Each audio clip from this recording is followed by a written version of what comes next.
Welcome back to Superbly Said Advanced English Vocabulary and Phrases.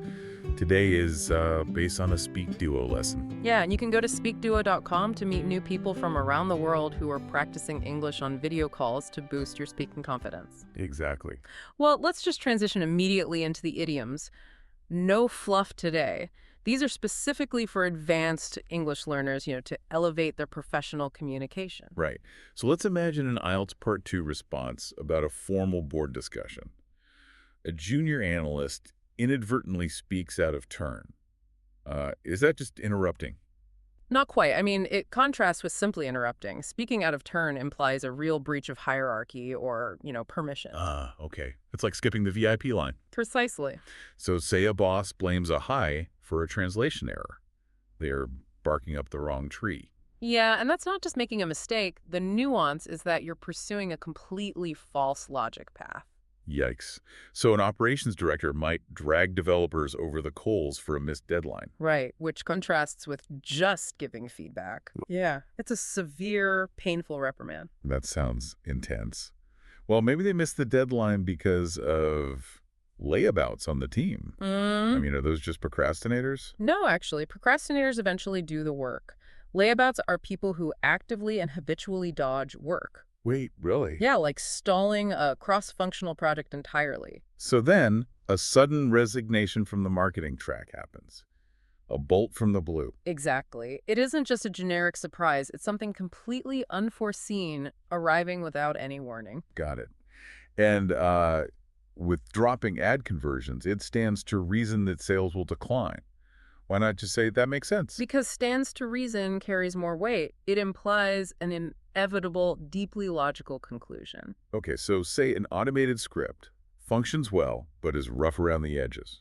That doesn't mean it's bad. Not at all. It just lacks polish, but possesses strong core value. Right, which might make you take the plunge and commit to full-time translation operations. Yeah, it contrasts with just deciding. It's a brave commitment to a major, intimidating decision. Okay, well, let's test this with a quiz. I'll read options A, B, and C. Feel free to pause the podcast here if you need to think about the answer. Sounds good. Question 1. Which sentence uses out of turn correctly? Option A. The manufacturing machinery automatically processed every single metal part out of turn sequencing layout. Option B. The deeply frustrated young retail clerk aggressively managed to completely drop a white fern. Or option C.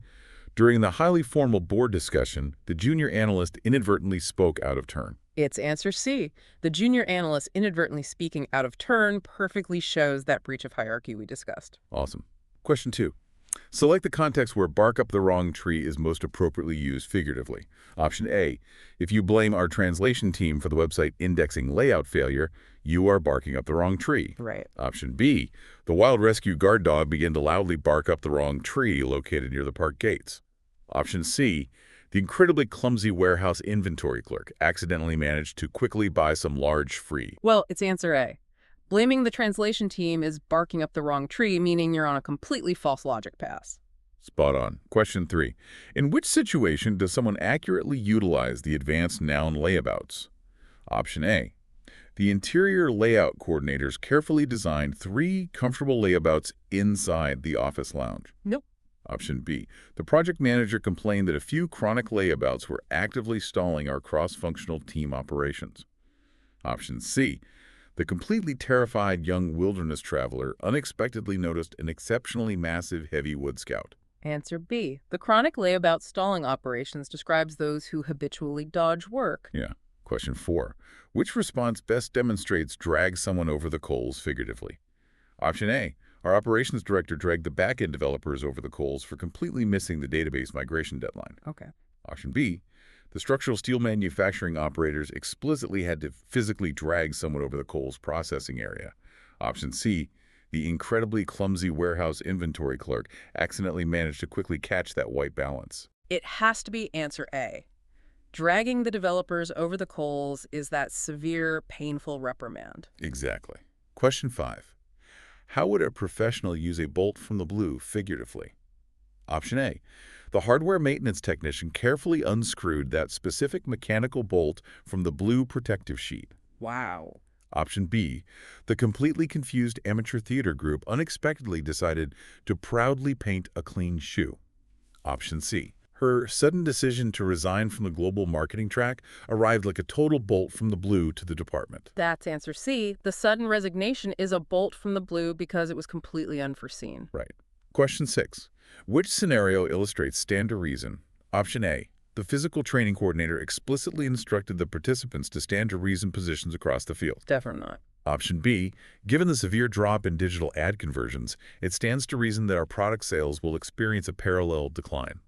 Option C, the incredibly clumsy hotel maintenance worker accidentally managed to completely drop that red treason. Answer B. Ad conversions dropping stands to reason that sales will decline, which is an inevitable, logical conclusion. We're almost there. Question 7. Which sentence accurately utilizes rough around the edges figuratively?